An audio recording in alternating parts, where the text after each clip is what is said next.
So this is a difficult case. We started with some very, very serious charges, and while it seems like this is not a serious charge, when you add the habitual fourth offense to it, raises it to a maximum penalty of 15 years. And what I have to look at is not just the circumstances of the offense, but also the offender. And habitual fourth raises this up into a straddle cell, 0 to 22 months guidelines, and the 22 months would indicate prison. And although it is a straddle cell, I could choose to give him jail time or just straight up probation. But I also have to look at the number of times that the defendant lied. And I have to say, if lying was an Olympic sport, you would get the gold medal, sir, because you told lie after lie after lie throughout those interviews, interrogations, and even a few on the stand. And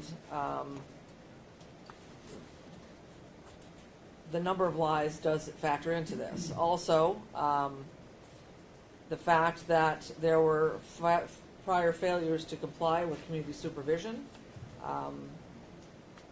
both with an unarmed robbery when he was a juvenile, and also for the fleeing looting. And not only was he removed from the Haida prison sentence at the Thumb almost immediately, but was given a sentence of 18 months to 5 years and served out the entire term and never actually achieved parole because there had to have been numerous misconducts that apparently Mr. DeGrazia had looked up, but were not included in this report. But it's obvious there were numerous misconducts for him to serve out his entire time and not get parole. And then the other factor I'm looking at is nothing to do with acquitted conduct or the charges that had to be dismissed pursuant to that case, but also to admitted other crimes that he admitted to on the stand that will never get charged. The breaking and entering into those cars, and taking pictures of cars to send to people to help them steal cars, that's all additional criminal activity. And apparently Mr. Jackson-Bolanos, at the time of this offense, had not learned his lesson from all of his prior dealings with the judicial system and the prison system, and was still engaging in theft crimes on the night that this happened. And that's what put him in this place to begin with, and ended up having him charged with the more serious crimes.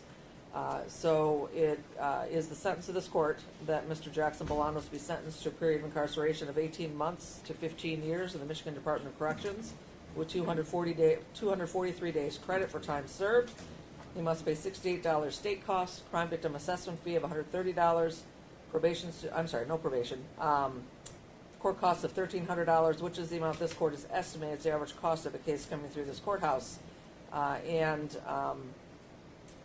It's my duty, sir, to advise you of the right to seek appellate review of your conviction and sentence. If you're unable to afford an attorney, one will be appointed for you. They'll be given transcripts needed to prepare your motions or an appeal. If you wish to seek an appeal, you have to sign and date your appellate rights paperwork and mail it to the clerk of this court within 42 days of today's date. Your client's already initialed the form? Yes, and okay, we will give him a photocopy to take with him. And Judge, just for the record, you made a reference to my client lying on the stand. Like, that's unsubstantiated that he lied on the stand. That wasn't even alleged that Mr. Jackson-Bolanos lied on the stand, but this court made reference to he lying on the stand. And just for the record, Judge, he successfully completed his last probation he was on in 2018. So he demonstrated to the court that he does have what it takes to be successful on community supervision.